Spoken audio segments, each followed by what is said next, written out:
Dang! What's up, everybody? Guess who's here? That's right, Pastor Steve is here to share some word with you. We're kicking off a brand new series called You Matter. Say You Matter. Okay, I gotta be honest. I'm a little bit wrong sometimes, and this is why. That was a great spoken word, right? Like I said some great stuff, but the only thing I could think the whole time was, if Napoleon Dynamite became a hipster and did a spoken word, then that's that dude right there. Wait, Ava, can I borrow your glasses real quick? Okay, just for a second. Oh, they're cute and pink on the inside. All right, here we go.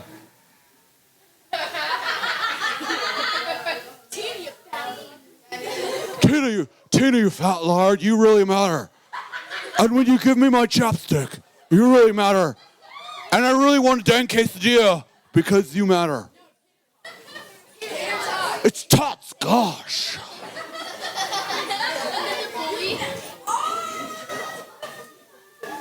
That was fantastic. Some of you guys are here for the first time thinking to yourself, who is this guy? I'm Pastor Steve, and I run this joint, so welcome to my dream world. I had a dream last night that I was having a mental breakdown, and I was actually a mentally unstable person who was like doing all kinds of weird, like mentally ill things. But like I didn't realize it because they were my psychotic break, like additional personality. But that Pastor Steve, was trying to help this person who was having a psychotic break, but not realizing that it was actually me. And it was really weird.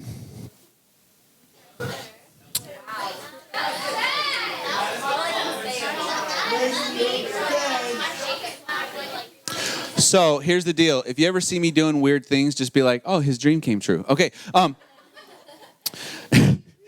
Who has their Bibles? Let me see him. Hold them over there and say, word. If you have your Bible, open it up to Psalm 139. We are going to read there in just a few minutes. Before we do, though, I got to tell you something really cool that happened to me last week. All right. Is anybody in here like the mountains?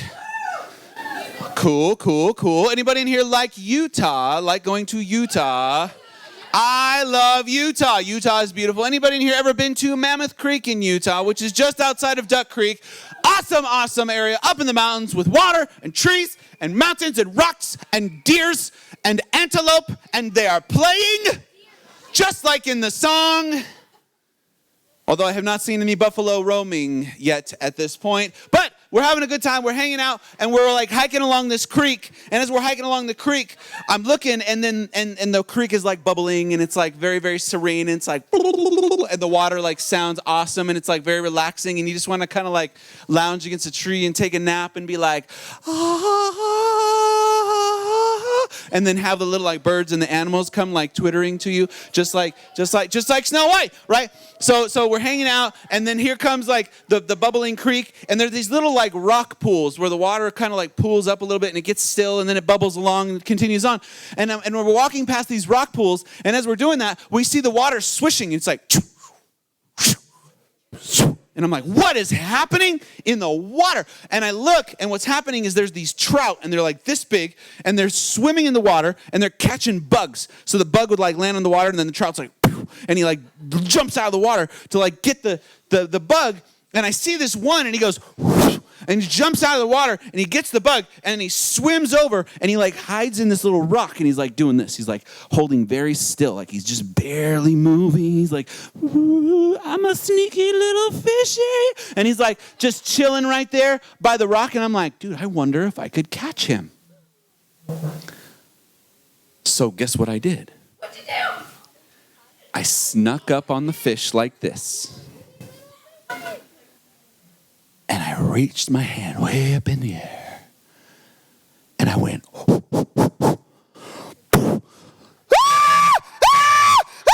I caught a fish, I caught a fish, I caught a fish. And he's flopping around, and I'm like, I got a fish in my hand. I caught a fish in my hand. I I caught a fish in my hand. I ninja'd a fish out of the water. That's right, ninja'd a fish out of the water because that is my mad speed and skills. And I'm like, ha ha ha. My kids were going nuts. They're like, ah! And then everybody wanted to try it. And then my buddy Dan's like, I want to catch a fish. And then he caught a fish too. And then everybody's trying to catch fish. And then I tried to catch another fish and I slipped on a rock and I skinned my knee real bad and it hurts. But I caught a fish with my hand in the water in the mountains. I'm going to be honest. There have been not very many moments in my life that I felt more manly pride than in that moment. That's right. I was like, I could survive in the wild if I needed to. I could totally do this. I should go on the show Survivor because I would be awesome.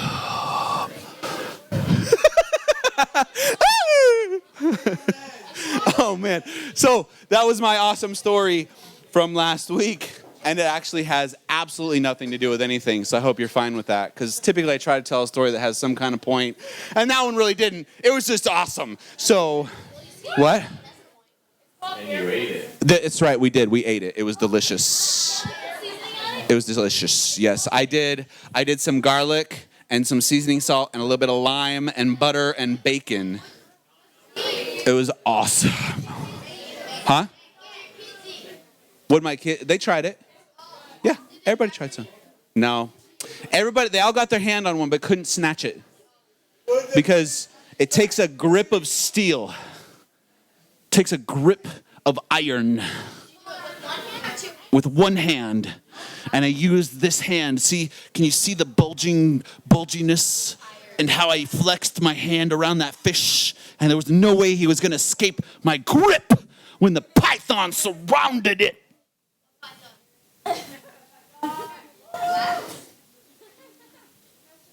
Dylan just got a picture of that pose, so that's probably going to go on Instagram at some point or something.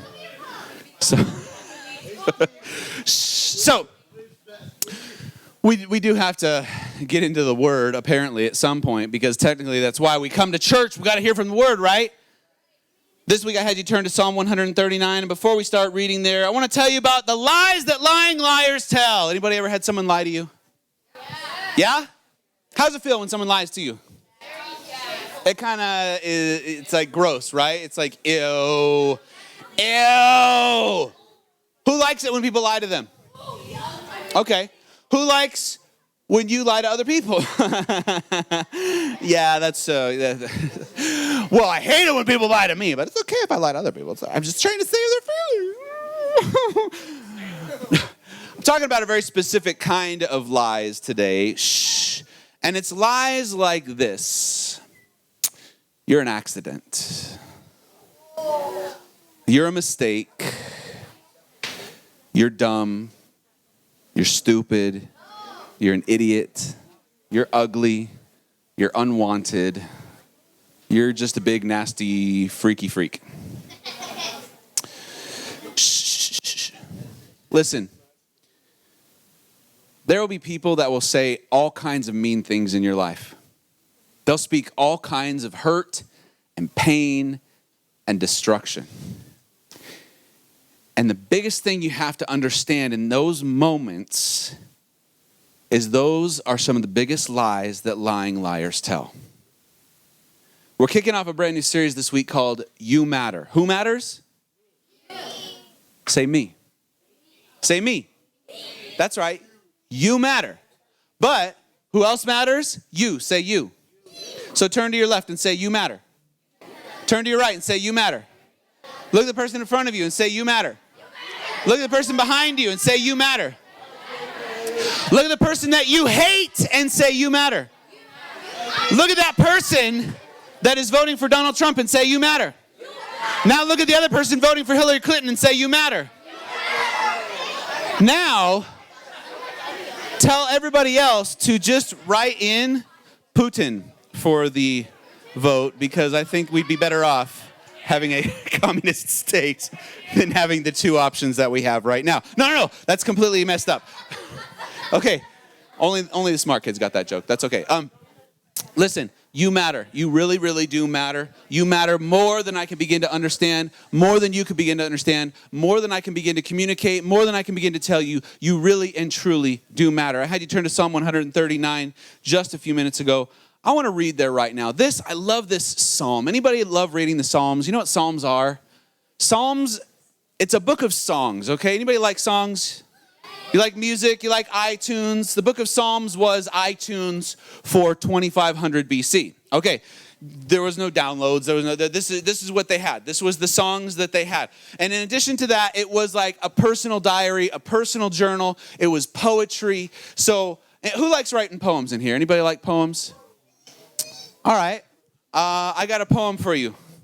I once knew a boy named Hunter. When he flexed, I could feel the thunder.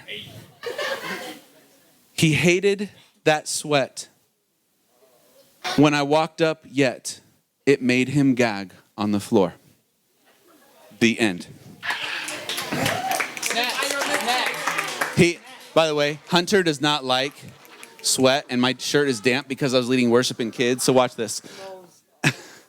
It's awesome. It's awesome. It's fantastic. All right, so who else has it? Come up with a poem. Come up with a poem right now. Give me a poem. Yes, right now. Come up with a poem. This is a story about Billy Joe and Bobby Sue. Two young lovers with nothing better to do. I forgot how the song goes. I didn't write that. That was Steve Miller Band. There you go. That's fantastic. That was genius. All right. Oh, you guys. Everybody's like, I have a poem. And it's a good one. Way better than Isaac's. Shh. This is Psalm 139 is a poem, a song. It is someone's personal reflection. You may just sing it in the style of a Gregorian priest. All right, here we go.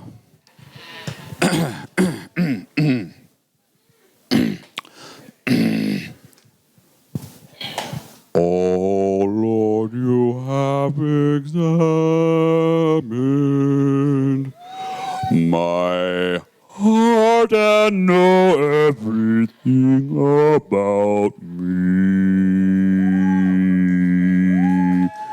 You know when I sit and when I stand. This is going to take forever. You want me to just read it? Is that cool? Can I just read it? No, sing it. I like it. I want to record it. I want to listen to it to go to sleep by. It's wonderful. No. Okay. Psalm 139. Oh Lord, you have examined my heart and you know everything about me.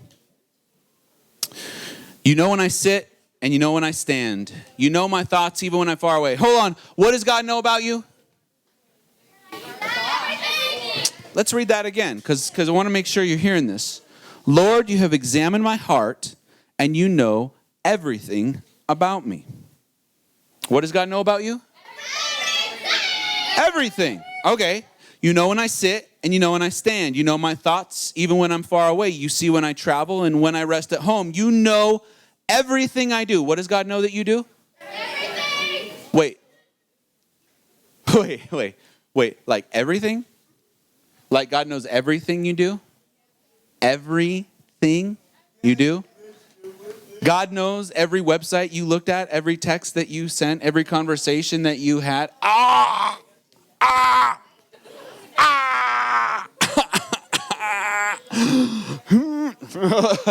Sorry, God. Shh.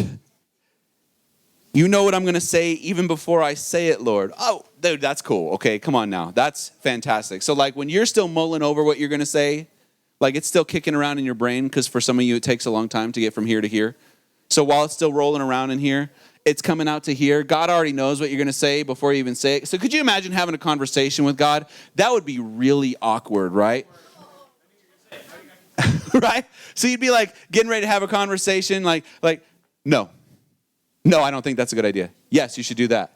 What? I can't believe she said that. And then, what?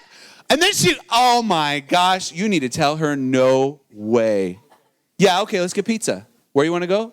No, I hate Little Caesars. Villa, done. Okay, so That would be real weird, right? Having a conversation with someone like that, because it's just, he knows what you're going to say even before you say it.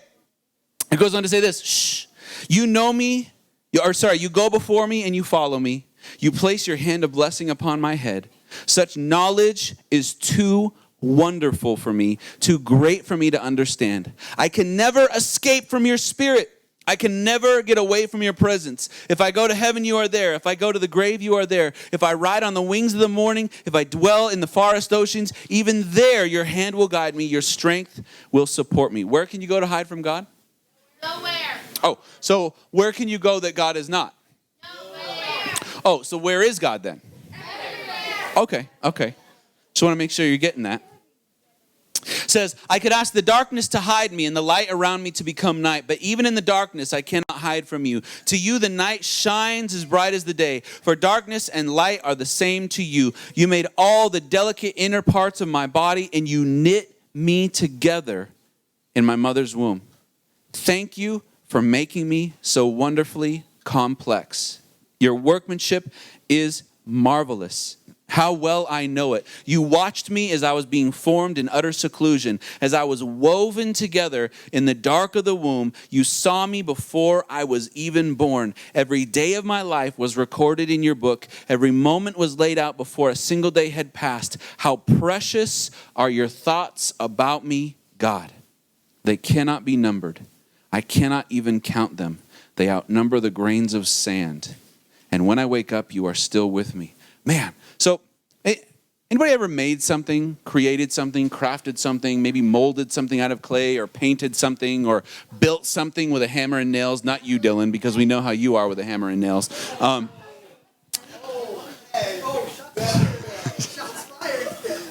For real, who's ever created something? Have you ever created something? What have you created?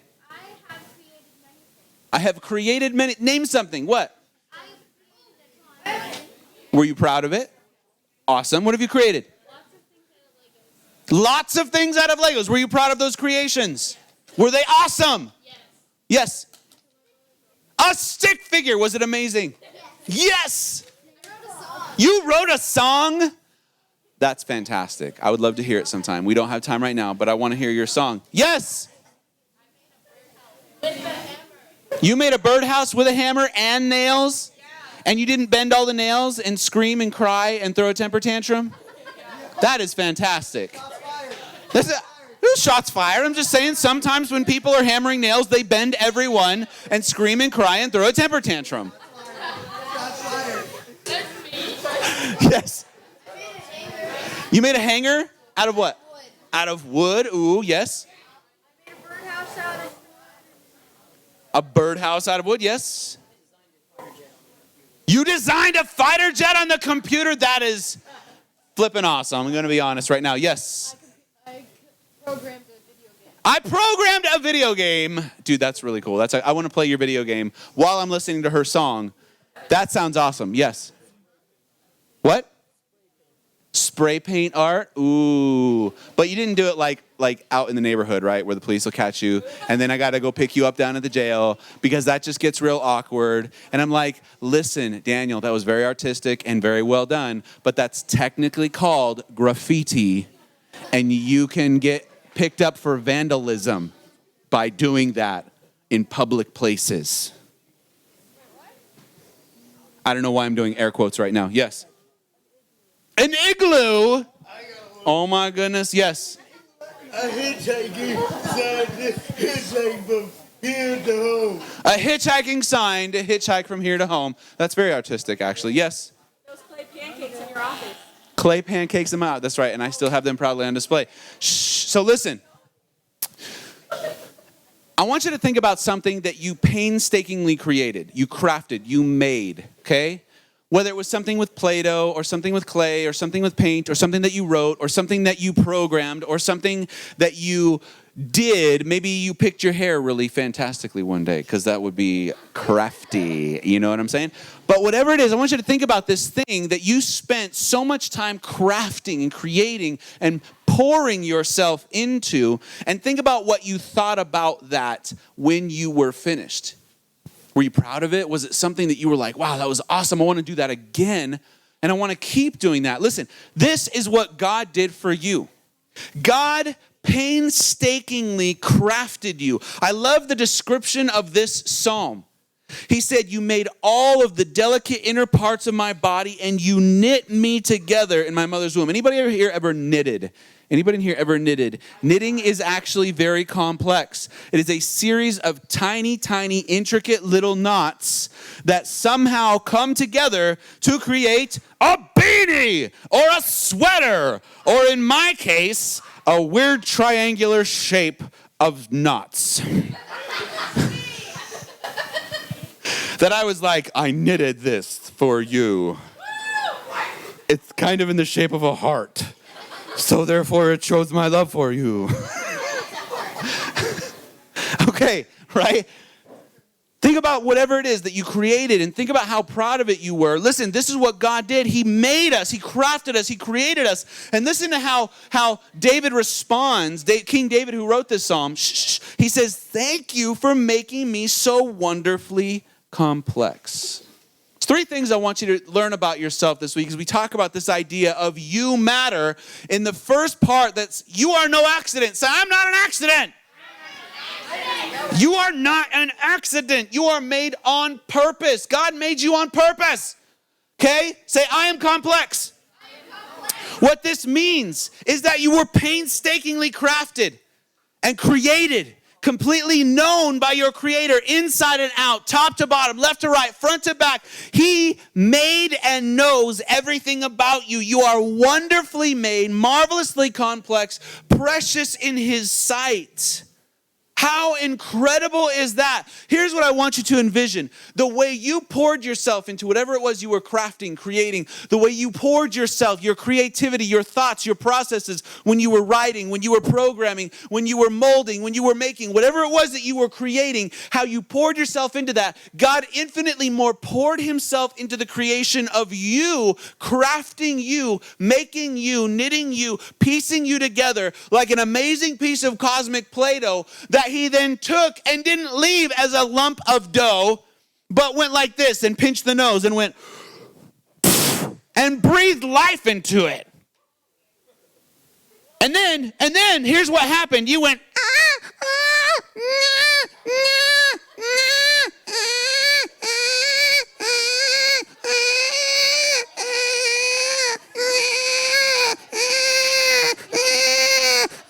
Hey, remember that noise anytime you ever get tempted to have sex, because that's what follows, okay? Just want to point that out to you. Hey, this is youth group. We can talk about that stuff here, all right? Because that right there, just stop.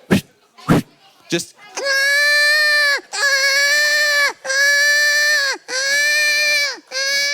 No means no. No means no. No means no. Stop. But listen, here's the thing. God crafted you, created you, made you, molded you. He pieced you together perfectly. He knitted you infinitely intricate, okay? You talk about the knots in a knitted beanie or a knitted sweater. The knots that create you are so minuscule, you can't even see them under a microscope. They are subatomic. And He put this thing, this amazing creation together on earth, set it in this time, in this place, in creation, right here and right now, breathed life into it, and then stepped away, looked at you and said, I could do better. No. Is that what God said? No! God set you down and He said, perfect, amazing, wonderful, marvelous, complex, spectacular. This is what He does for us. And this is how the psalmist describes this. He begins to understand truly God's thoughts about him. Did you know that God thinks about you? Did you know that? God thinks about you not just a little bit, but He thinks about you every moment of every day. I want you to think about your crush, okay? Everybody in this room has a crush. I know you do. I know you do. You know why I know you do? Because every one of you just suddenly blushed and scowled. You're like, shut up, Pastor Steve. You don't even know.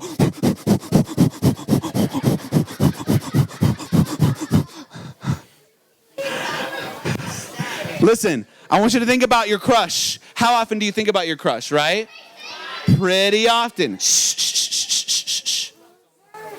How often do you think about people you love, right? Think about people who you care about. Think about people who are an avid and active part of your life. And I want you to think about this. God thinks about you way more.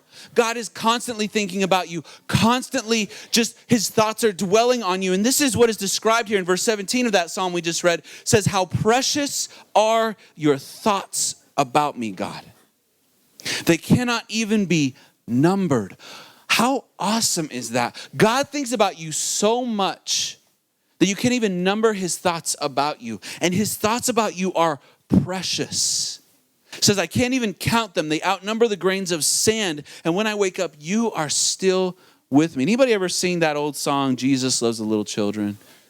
Jesus loves the little children, all the children of the world, red and yellow, black and white, they are. Wait, what are they?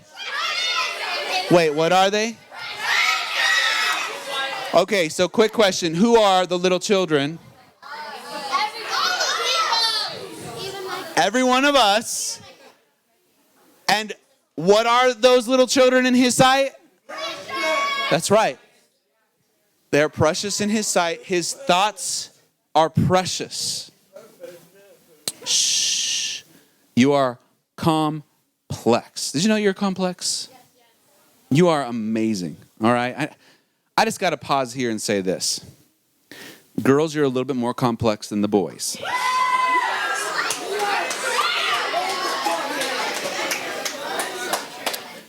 If you've never heard me use this analogy before, it'll make sense to you right now. Waffles and spaghetti. Boys are like waffles and girls are like spaghetti. Boys are like waffles in that in a boy brain, there are lots of little compartments, tiny little squares. And each one of those squares and compartments is completely separated from all the other little squares and compartments. And nothing ever really bleeds over. Maybe every once in a while some of the butter will spill over. But for the most part, everything stays contained within its own compartment and does not connect to the other things in the other compartments. So that if I want to think about this thing in that compartment over there, I actually have to go out the door, walk down the hallway, open this door, and come into here to think about this in this compartment. Girls are not like that. Girls are spaghetti. In that, everything, every moment, every day is intricately entwined. And this thought leads to that thought, leads to that thought, leads to that thought, leads to this thought, leads to that thought. And constantly you are ladies, right? Am I right? You are thinking and thinking and thinking and everything is connected and there's nothing that's not connected because everything is constantly flowing to and fro and in and out and all around. And guys, this is why you are left feeling so lost so often because she started over here talking about Chicken Shack and ended up over here talking about homecoming. And you were like, wait, I thought we were talking about Chicken Shack. Hold on a minute. I gotta get out of my Chicken Shack room because my chicken shack room is my favorite room. It's where the Chicken Shack is. But hold on, if you want to talk about that other thing, I gotta go out in the hallway to go down the hall. And I gotta go over here and fumble with my keys. I gotta find the right key to get in the door because you wanted to talk about that other thing. I'm gonna hold on. And then we're going to go and open the door. And here I am. And I'm in this room. Okay, let's talk about this. And then by that point, you're talking about One Tree Hill. And he's like, wait, what just happened? What just happened? I thought we were talking about Chicken Shack. And then somewhere else. Now, I don't know what happened. Okay. Complex. Say complex. Complex. Genesis chapter 1. I love Genesis chapter 1. It's a description of the creation of everything. In fact, Genesis chapter 1 verse 1 says, in the beginning God created the heavens and the earth. What is contained in the heavens and the earth? Everything. There's nothing not contained in the heavens and the earth except for God who exists outside of the heavens and the earth because he's infinite and he's awesome. He's actually really, really cool. He holds the universe in the palm of his hand like a giant iPad of doom and he can take it and he zooms in. And he's like, hey, check this out. I'm going to zoom in onto Ava. And there she is. There's Ava right there. I made that one. That was a good one. Remember when I made Ava? Hold on. I got to zoom out. I got to zoom out. Because, hold on. There's Selah. I'm going to go zoom in on Selah right there. Hey, look at Selah. She's hanging out right there. Selah, did you know that you have 1,283,463 hairs on your head? You didn't even know that, did you? Hold on. Let's zoom out again. You see what I'm saying? God knows, God made, God created. And here's the cool thing about that. In verse 26 of that chapter, as we're talking about this idea that you matter, you are not an accident, I want you to hear these words. It says, God said, let us make human beings in our image to be like us. They will reign over the fish of the sea. That's right. Who reigns over the fish of the sea? Pastor Steve reigns over the fish of the sea because he snatches them out of their homeland. Snatches them out of their home and eats them. Not raw. I can't do that. That's gross.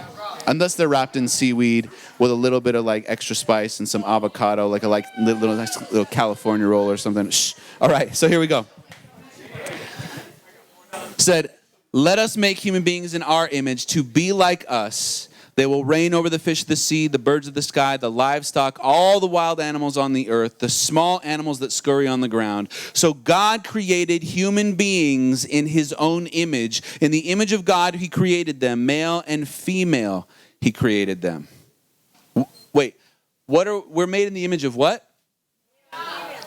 God. Who is made in the image of God? Just men, right? Just men are made in the image of God? Oh, no. Just women are made in the image of God. No, man and woman together, we are the image of God. Every one of us created in his likeness. And here's the cool thing about that. When God created, when God spoke into being, it says this in verse 31, then God looked over what he had made and saw that it was very good. Say very good. So we're talking about this idea that you matter. Say I matter. That you are not a mistake. Say, I'm not a mistake. And we learn that we are complex. Say, I am complex. And I want you to hear these words now because this is what God spoke from the very beginning. You are good. Say, I am good. Say, I am good. Not just good, very good. Say, very good. Say, dang good. Say, oh, dang. Say, oh, yeah. Say, that's good. Now you're talking about you, remember. Don't forget. You're talking about yourself. God created you, put you on earth, placed you here and now, and said, that's good. That's very good. That's amazing. That's spectacular. And here's the crazy thing about this. Remember we read in Psalm 139, what does God know that we do? Oh. What does God know about us? Oh. So no matter where you've been, no matter what you've done, you are good. Say good. Very good. God made you, and placed you here and now to do what only you can do. He didn't craft you, place you, and then look at you and say, oops. He crafted you, placed you, and said, that's good. In fact, that's so good, I'm never going to make another one like that. That's the only one of those I'm ever going to make. That is amazing. That is fantastic. That is good. He painstakingly crafted you, marvelously made you, completely knows you. You are precious in his sight. He placed you and said, good. You're made in his image. Patterned after God himself, the very creator of all creation, who spoke the world into being with a word. And then here's the cool thing about him. He poured into you, as you were created in his image, poured into you his creativity and gave you his authority to speak his word. Did you know that you can create and destroy with your spoken word? That's part of the power of being made in the image of God. And I think too often, too many of us use this to destroy. rather than speaking creation and speaking life. We can speak life. We can create with this, but it's our choice. Let's wrap it up with this. You are. Thank you, Christian. I love having Christian in the audience because Christian gets a little Pentecostal with me. That's right. You matter. Say, I matter. You are no accident. Say, I'm no accident. You are complex. Say, I'm complex. You are good. Say, very good. Finally, you are a one-of-a-kind masterpiece. Say, one-of-a-kind masterpiece. I want to ask you this question. What is a masterpiece? Anybody tell me, what's a masterpiece? What's a masterpiece? Yes. Julia's like, yes. Something that is absolutely perfect. Something that is absolutely perfect. That's a great definition, man. Thank you so much. Yes. Vincent van Gogh's paintings, yes. A piece created by a master, yes. It's priceless. Oh my gosh, you guys are spectacular. You're doing my job for me tonight, and I really appreciate that. Listen, straight out of the dictionary, okay? A masterpiece is this: a work of outstanding, say outstanding. A work of outstanding artistry, say artistry. A work of outstanding artistry, skill, say skill. Or workmanship, say workmanship. It is an artist's or craftsman's best piece of work. It is their finest piece, their pièce de résistance, their masterwork, their magnum opus, their tour de force. It is the best thing they've ever done. And here's the crazy thing about that. Did you know that you are the best thing that God ever did? You are the best thing that God ever created. You are the best thing God ever made. Because here's what happened. God was creating stuff, right? He created light, and he was like, hey, light's cool. I like light. Light separates from darkness. Hey, cool. Check it out. Stars, moon, sun. I made those too. Land. I can just pull that up out of the ocean. That's pretty cool. Now watch this. Watch what I'm going to pop out of the land. Boop, boop, boop. Trees. I made me some trees, and they grew up and out, and they had branches, and they had pine cones, and they had fruit. And watch this. Watch what I'm going to put in the trees. I'm going to put birds. Twiddly, twiddly, tweet. Right? Dang. You see those birds? And then under the trees, there's going to be some cows and some lions and some horses and some mices and some mises and some oxen and some boxen and some all kinds of other cool stuff like that. And we're going to have all kinds of cool animals. And then over here where the water is, we're going to put some fish, and Pastor Steve's going to reach those fish, and he's going to pull them out with his bare hands, and it's going to be the coolest thing that any human being ever saw in their entire life. But then here's what's going to happen. After I make all this other stuff, all these animals, all these trees, all these plants, all this land, all these rocks. Hey, rocks are cool. You can throw them at stuff. Okay, after we make all this stuff, I'm going to make you. I need you to hear this. I made all this other stuff. Now I'm going to make you. Because I made all this other stuff for you. And I'm going to make you as the pinnacle of creation. I'm going to make you as the masterpiece, the best thing that I have ever created. You're my finest work. And in Ephesians chapter 2, verse 10, one of my favorite verses in the Bible, we're reminded this: we are God's masterpiece. He has created us anew in Christ Jesus so we can do the things he planned for us long ago. Masterpiece. Say masterpiece. A masterpiece is not something that the artist looks at and says, man, if only I'd done this different.